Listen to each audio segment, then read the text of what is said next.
Good morning बच्चों, मैं doctor Hemlata Ankodia, government girls college Chomu से। बेटा, हम बीए पार्ट सेकंड का फर्स्ट पेपर पढ़ रहे हैं। पिछले वीडियो में मैंने ब्रिटेन के संसद की प्रभुसत्ता के बारे में बताया। आज हम बात करेंगे ब्रिटेन के संसद की कॉमन सभा की। कॉमन सभा जो कि ब्रिटेन का निम्न सदन है। ठीक है। ब्रिटेन में संसद देश और राजनीति का केंद्र बिंदु है। संसदात्मक शासन होने के कारण समस्त महत्वपूर्ण निर्णय कौन लेता है? ब्रिटेन की संसद लेती है। संसद न्यायालय के निर्णयों का मतलब जो संसद द्वारा जो बनाए गए कानून है उनका पुनरावलोकन करने का अधिकार न्यायालय को भी नहीं है। ब्रिटेन का मंत्रिमंडल सामूहिक रूप से संसद के प्रति उत्तरदायी है।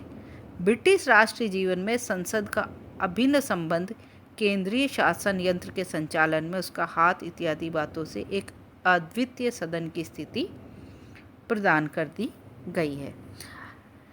बच्चों, जब हम ब्रिटेन की संसद शब्द का प्रयोग करते हैं तो वहाँ पर वो प्रयोग ब्रिटेन के लोक सदन के लिए किया जाता है या कॉमन सभा के लिए किया जाता है। रॉबर्ट वॉलपोल ने कहा था, जब कोई मंत्री संसद से परामर्श लेता है तो वह लोक सदन से ही परामर्श लेता है। जब सम्राट संसद को विघटित करता है तब वह लोक सदन को ही विघटित करता है, क्योंकि इंग्लैंड का जो लोक सदन है वह संसार का सबसे पुराना या प्राचीनतम सदन है और लोक सदन को ही व्यवहार में संसद कहा जाता है। देखिए, वहाँ पर जो दूसरा सदन है लॉर्ड सभा राज परिवार से चुने हुए, या हम ये कह सकते हैं कि लॉर्ड सभा के जितने भी सदस्य हैं वो सम्राट के द्वारा मनोनीत किए जाते हैं। उनकी नियुक्ति सम्राट करता है। और वास्तव में ब्रिटेन में जो संसदीय लोकतंत्र है तो चुनावा सदन लोक सदन होता है। इस वजह से ब्रिटेन में लोक सदन को ज़्यादा शक्तिशाली बनाया गया है। जैसे अगर हम अमेरिका की बात करते हैं, चलो हम इसकी तुलना अमेरिका और ब्रिटेन की तुलना बाद में करेंगे, पहले हम लोक सदन के संगठन के बारे में पढ़ते हैं।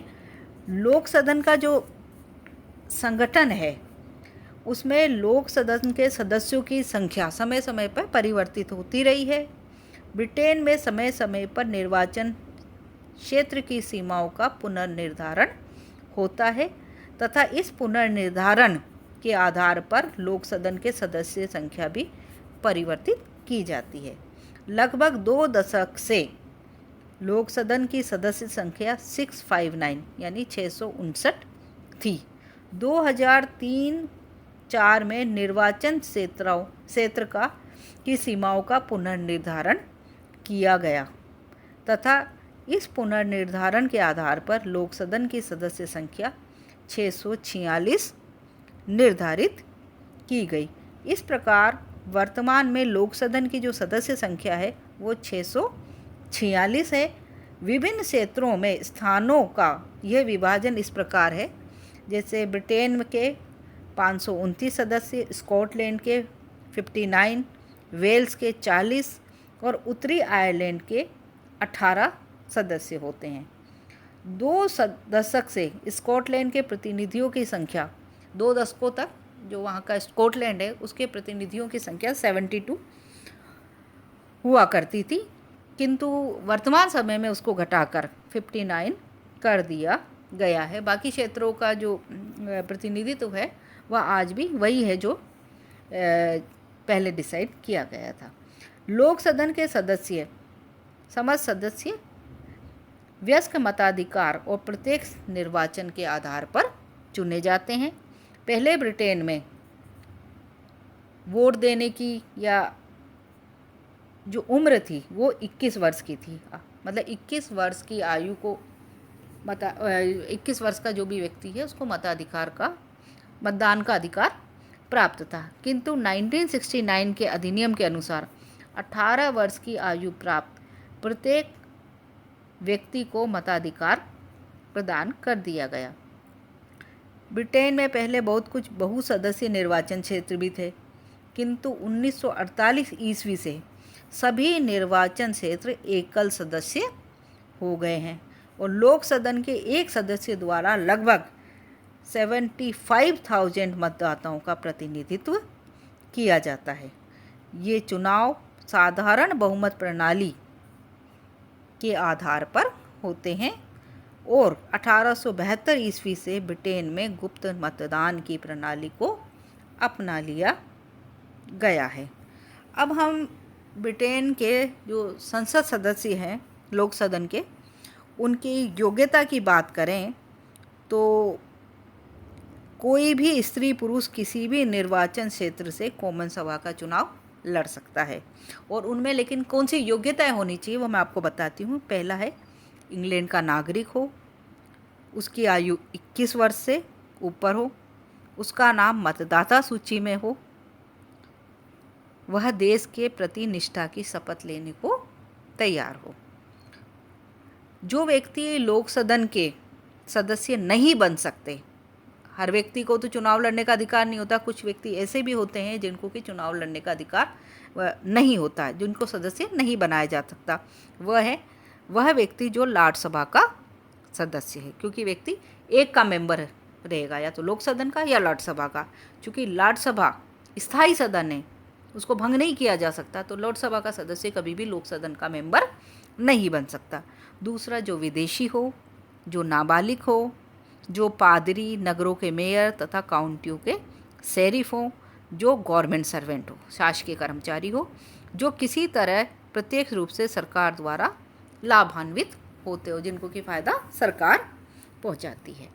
अब हम लोक सदन के अगर कार्यकाल की बात करें तो जो लोक सदन का कार्यकाल है वो 5 वर्ष का है। आवश्यकता पड़ने पर कॉमन सभा अपना कार्यकाल भी बढ़ा सकती है। जिस तरह प्रथम तथा द्वितीय विश्व युद्ध का समय हुआ, प्रधानमंत्री की सिफारिश पर महारानी कॉमन सभा को शीघ्र ही भंग कर भी सकती है और नए चुनाव करवा सकती है।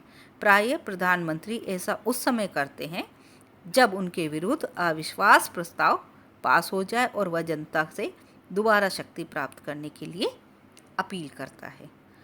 कॉमन सभा के जो सदस्य हैं जो चुने जाते हैं, उन सदस्यों को कुछ विशेषाधिकार भी ब्रिटेन में प्रदान किए गए हैं।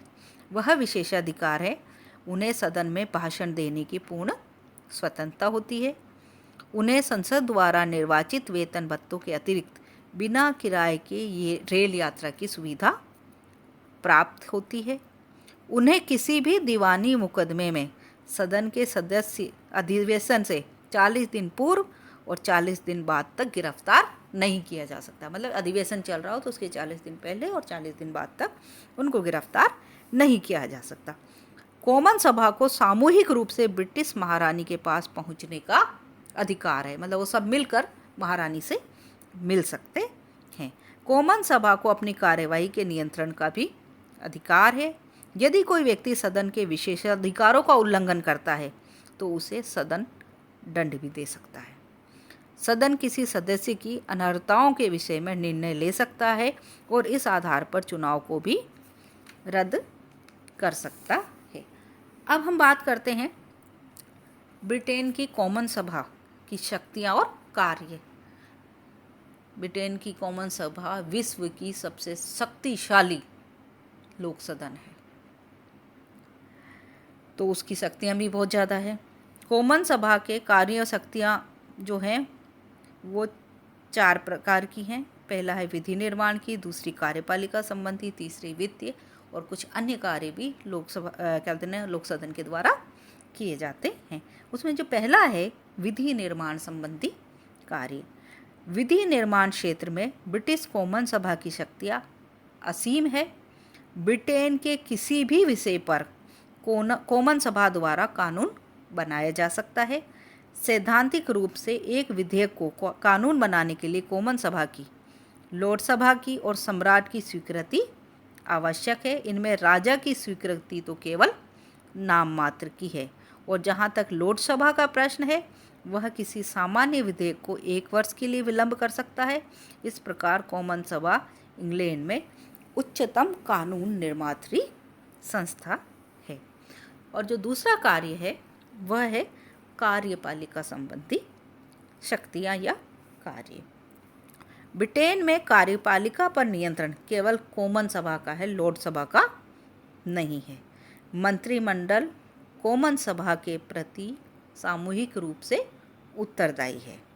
कॉमन सभा के सदस्य मंत्रियों से प्रश्न तथा पूरक प्रश्न पूछ सकते हैं व उनके विरुद्ध काम रोको प्रस्ताव, निंदा प्रस्ताव तथा अविश्वास प्रस्ताव भी पारित कर सकते हैं। प्रधानमंत्री कॉमन सभा से ही लिया जाता है। मैंने आपको पहले भी बताया है, सदन के बहुमत दल के नेता को प्रधानमंत्री पद के लिए नियुक्त किया जाता है और वह सदन के बहुमत दल का नेता है। जो तीसरी शक्ति है वह है वित्तीय शक्ति। इंग्लैंड में एक कहावत बहुत प्रसिद्ध है, वह है कि राजकोष जनता के अधिकार की वस्तु है और यही कारण है जनता की कॉमन सभा को बजट के संबंध में अंतिम अधिकार प्राप्त है। बजट के संबंध में कॉमन सभा का एकाधिकार है। राज्यसभा वित्त विधेयक को केवल 1 माह के लिए रोक सकती है। वित्त विधेयक कॉमन सभा में ही सबसे पहले प्रस्तुत किए जा सकते हैं और उसके द्वारा स्वीकार होने के पश्चात यदि 1 माह का समय बीत जाए तो लोकसभा उसे न स्वीकार करे तो भी कानून बन जाता है। मतलब लोकसभा की स्वीकृति वित्त विधेयक के लिए अनिवार्य नहीं है।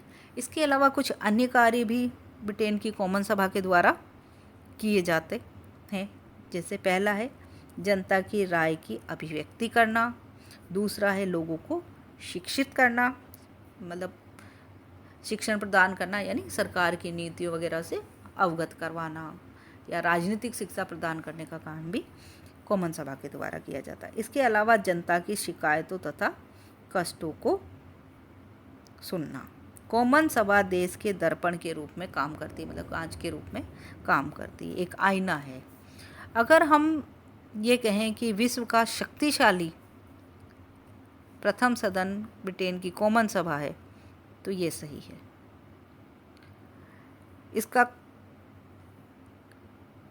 इसके लिए सर एडवर्ड कोक ने लिखा है कि संसद की शक्ति तथा अधिकार क्षेत्र इतना सर्वोपरि व पूर्ण है कि इसको सीमाओं में बांधा नहीं जा सकता।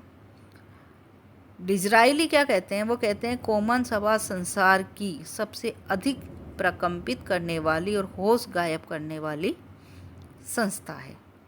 सिडनी लो भी कहते हैं कि कॉमन सभा संसार में सबसे महत्वपूर्ण सार्वजनिक सभा है। इसकी आदरणीय प्राचीनता, इसका स्फूर्तिदायक इतिहास, इसकी महती परंपरा, उसकी नवयुवक जैसी शक्ति एवं भावना, संसदों पर उसका प्रभाव, ब्रिटिश राष्ट्रीय जीवन से उसका अभिन्न संबंध, केंद्रीय शासन यंत्र को चलाने में उसका हाथ, ये सब बातें उसे एक ऐसी संस्था बनाती है जिसकी तुलना में कोई भी दूसरी संस्था नहीं है। कॉमन सभा विश्व के निम्न सदनों में शक्तिशाली सदन है। इसके कुछ कारण हैं। क्या कारण है? उसमें पहला कारण जो है वह है कॉमन सभा संसद का पर्याय बन चुकी है। ब्रिटेन में संसद शब्द व्यवहार में मतलब कॉमन सभा से होता है। कहा जाता है कि मंत्रिमंडल संसद के प्रति उत्तरदायी है, जबकि वह केवल कॉमन सभा के प्रति ही उत्तरदायी होता है। दूसरा, न्यायिक पुनरावलोकन का अभाव। इंग्लैंड में संसद सर्वोच्च है, उसकी कार्यवाही का न्यायिक पुनरीक्षण नहीं किया जा सकता। न्यायालय कॉमन सभा द्वारा पारित किसी भी अधिनियम को अवैध घोषित नहीं कर सकता। जो तीसरा जो कारण है वह है संविधान में संशोधन का अधिकार। कॉमन सभा जिस ढंग से साधारण कानून पारित करती है उसी ढंग से संविधान में भी परिवर्तन कर सकती है। लोकसभा की जो चौथी शक्ति है, वो चौथा जो लोक सदन के शक्तिशाली होने का कारण है वह है लोकसभा की शक्तियों में कमियां या गौण शक्तियां, कम शक्तियां हैं। कॉमन सभा की तुलना में लोकसभा दयनीय स्थिति में है। वह साधारण विधेयक को 1 वर्ष तक तथा धन विधेयक को सिर्फ 1 माह तक रोक सकती है। कार्यपालिका भी कॉमन सभा का नियंत्रण है, अतः कॉमन सभा ही सबसे ज़्यादा शक्तिशाली है। अब हम बात करते हैं 2 शक्तिशाली देश है, अमेरिका और इंग्लैंड। अमेरिका का जो शासन है वो अध्यक्षात्मक और ब्रिटेन का है संसदीय। तो दोनों के जो सदन है जनता के, प्रतिनिधि सदन और यहाँ पर लोक सदन, हम उसका तुलनात्मक अध्ययन करना यहाँ पर अनिवार्य हो जाता है। जितनी भी व्यवस्थापिकाएं होती है वो जनरली द्विसदनात्मक होती है केंद्र सरकारों की, ठीक है। इंग्लैंड और अमेरिका में भी ऐसा ही है। अमेरिका के निम्न सदन को क्या कहा जाता है? प्रतिनिधि सदन कहा जाता है, और इंग्लैंड में लोक सदन कहा जाता है बच्चों। अब हम इन दोनों की अगर तुलना करें तो पहली तुलना ये है कि इंग्लैंड का लोक सदन अत्यंत शक्तिशाली निम्न सदन है। संसद जो शब्द है उसका पर्याय है। लेकिन अमेरिका में प्रतिनिधि सदन एक दुर्बल निम्न सदन है और ऊपरी सदन का पिछलगू मात्र है। ब्रिटेन में सीनेट जो राज्यों का सदन है वो ज़्यादा शक्तिशाली है प्रतिनिधि सदन की अपेक्षा। लेकिन ब्रिटेन में, मतलब अमेरिका में तो प्रतिनिधि सदन और ब्रिटेन में लोक सदन ज़्यादा शक्तिशाली है। और इंग्लैंड में कार्यपालिका लोक सदन के अधीन है और लोक सदन उसको अविश्वास प्रस्ताव के द्वारा हटा सकता है। परंतु अमेरिका में कार्यपालिका का प्रतिनिधि सदन से कोई विशेष संपर्क नहीं रहता है और सदन राष्ट्रपति तथा उसके मंत्रियों को अपदस्थ भी नहीं कर सकता। इसका कारण है वहाँ पे अध्यक्षात्मक शासन प्रणाली। इंग्लैंड में व्यवस्थापन के क्षेत्र में लोक सदन की इच्छा मान्य रहती है। लोक सदन द्वारा पारित किसी भी साधारण विधेयक तथा वित्त विधेयक में लोकसभा 1 वर्ष तथा 1 माह का विलंब कर सकती है। अंतिम शक्ति लोक सदन के पास है। परंतु अमेरिका में व्यवस्थापन के क्षेत्र में दोनों सदन समान रूप से शक्तिशाली है। कोई भी विधेयक उस समय तक पारित नहीं समझा जाता जब तक कि वह दोनों सदनों द्वारा स्वीकार ना कर लिया गया हो। जो चौथा अंतर है वह है इंग्लैंड में देश का नागरिक किसी भी चुनाव क्षेत्र से लोक सदन का चुनाव लड़ सकता है। अमेरिका में व्यक्ति उस राज्य का निवासी होना अनिवार्य है जिसके चुनाव क्षेत्र से वह चुनाव लड़ रहा है। पांचवें जो अंतर है वह है ब्रिटेन में इस प्रकार की कोई भी दूषित प्रथा नहीं है। कौन सी दूषित प्रथा? अमेरिका में चुनाव क्षेत्रों का निर्माण करते समय गेरीमेंडरिंग की दूषित प्रथा का प्रयोग किया जाता है, परंतु ब्रिटेन में ऐसा नहीं है। ब्रिटेन में जो स्पीकर है वो किसी भी दल से अपना संबंध नहीं रखता है और पूर्णतया निष्पक्ष रहता है। यह अनिवार्य है कि स्पीकर निष्पक्ष रहे। लेकिन प्रतिनिधि सदन का स्पीकर अपने दल से संबंध रखता है और सदैव दल का पक्ष लेता है। अगला जो है 7वां जो अंतर है वह है इंग्लैंड में संवैधानिक कानून भी साधारण व्यवस्थापन की प्रक्रिया से ही पारित होते हैं, जिसके अंतर्गत प्रत्येक कानून के विषय में निर्णायक शक्ति लोक सदन को प्राप्त है। अमेरिका की प्रतिनिधि सभा को इस संबंध में निर्णायक शक्ति प्राप्त नहीं है। सीनेट प्रतिनिधि सदन सभा की इच्छाओं पर अपने वीटो पावर का प्रयोग कर सकता है। वीटो यानी निषेधाधिकार का प्रयोग कर सकता है। 8वां जो कारण है वह है लोक सदन द्वारा पारित को किसी भी विधेयक का इंग्लैंड में न्यायिक पुनरावलोकन या पुनर्निरीक्षण नहीं हो सकता। लेकिन अमेरिका में व्यवस्थापिका द्वारा पारित प्रत्येक विधेयक का न्यायिक पुनर्निरीक्षण हो सकता है और न्यायालय उसे अवैध भी घोषित कर सकता है। और अगला जो 9वां कारण है वह है लोक सदन की समितियां तुलनात्मक दृष्टि से कम शक्तिशाली होती है, लेकिन अमेरिका में प्रतिनिधि सदन की समितियां अत्यधिक शक्तिशाली होती है। और जो अंतिम अंतर है वह है लोक सदन की गणपूर्ति केवल 40 सदस्यों द्वारा हो जाती है, परंतु प्रतिनिधि सदन की गणपूर्ति कुल संख्या का बहुमत होती है। तो इस प्रकार से हम अमेरिका और इंग्लैंड के लोक सदन की अगर हम तुलना करें तो चूंकि दोनों देशों में शासन प्रणाली डिफरेंट है, एक जगह लोकतंत्र का संसदीय रूप है, दूसरी जगह अध्यक्षात्मक रूप है। तो हमने यहाँ पर दोनों का कंपैरिजन भी देखा है। अब अगले वीडियो में बच्चों मैं इसको तो यहीं समाप्त करती हूँ। नेक्स्ट वीडियो में हम कॉमन सभा के स्पीकर की शक्ति